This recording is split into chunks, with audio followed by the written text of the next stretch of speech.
Journey towards the Promised Land.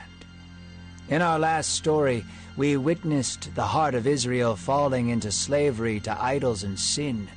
They erected a golden calf in place of the God that freed them from slavery. God's anger boiled, yet he was still filled with steadfast love and patience, and would not forsake them. In this story, we will learn about God giving Moses new tablets and letting him see his glory, and also the construction of the tabernacle as commanded by God, inspired by the book of Exodus. It was a cool morning, and the sun was just peeking over the valley. Sun rays splashed against the morning clouds and lit the sky with a bright orange. God met again with Moses. This time they met as friends, walking in the stillness of dawn. "Depart from here with the people to the land that I promised Abraham, Isaac, and Jacob," God said. "I will drive out those who dwell there to keep you safe. However, I will not be going among you, lest I consume you on the way for your stubborn attitudes and wicked hearts." Upon hearing this, the people mourned.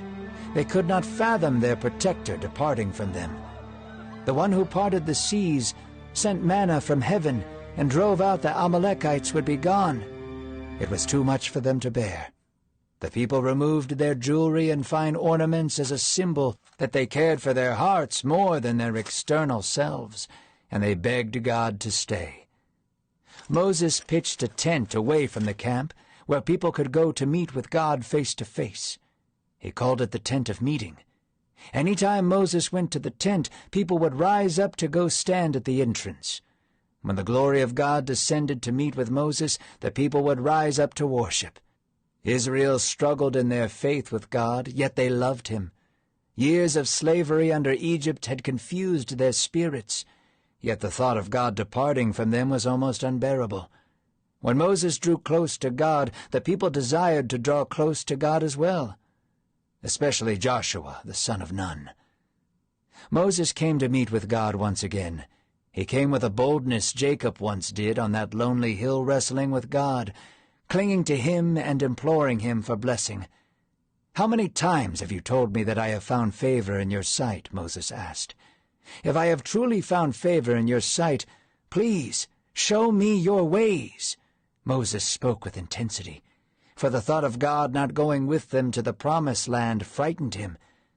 Moses continued his case before God, saying, "Please, God, consider your nation, your people. If your presence does not go with us, the Promised Land means nothing. The only thing that makes us a nation and a people is your presence." God did not answer with rage or match Moses' intensity. Rather, he answered gently and said, "My presence will go with you, and I will give you all rest. I will do this for you, for you have found favor in my sight. I know you by name, Moses." Moses crumbled before God. His heart melted at hearing God's words. He looked up to God with his eyes foggy from tears. "Show me your glory," Moses whispered. God said to Moses, "I will show you my goodness and have it pass before you, but you cannot see my face, for no man can see my face and live." So God placed Moses in a cleft between two rocks, and God, in his glory, passed by Moses, and he could see his back pass by. For a brief moment, Moses was able to gaze upon the beauty of the Lord.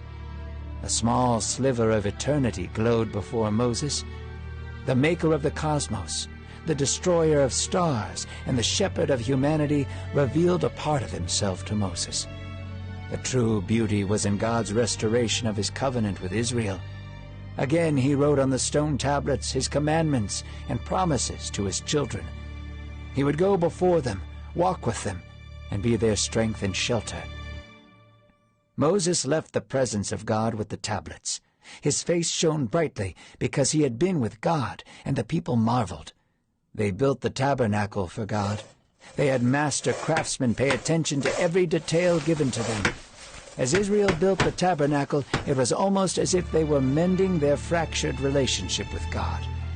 With their hands they had once made a golden calf to replace God, but now they were using their hands to make for him a place to dwell.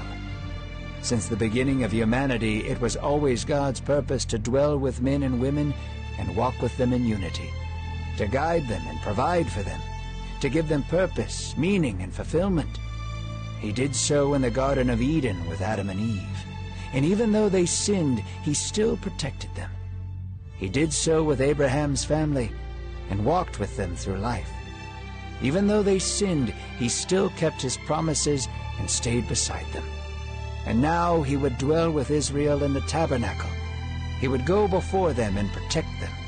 Even though they would sin, he would still keep his promises. For the Lord of God's people is not a story of bravery or heroism. It is a story of flawed people straying away from their God, and God stopping at nothing to bless them.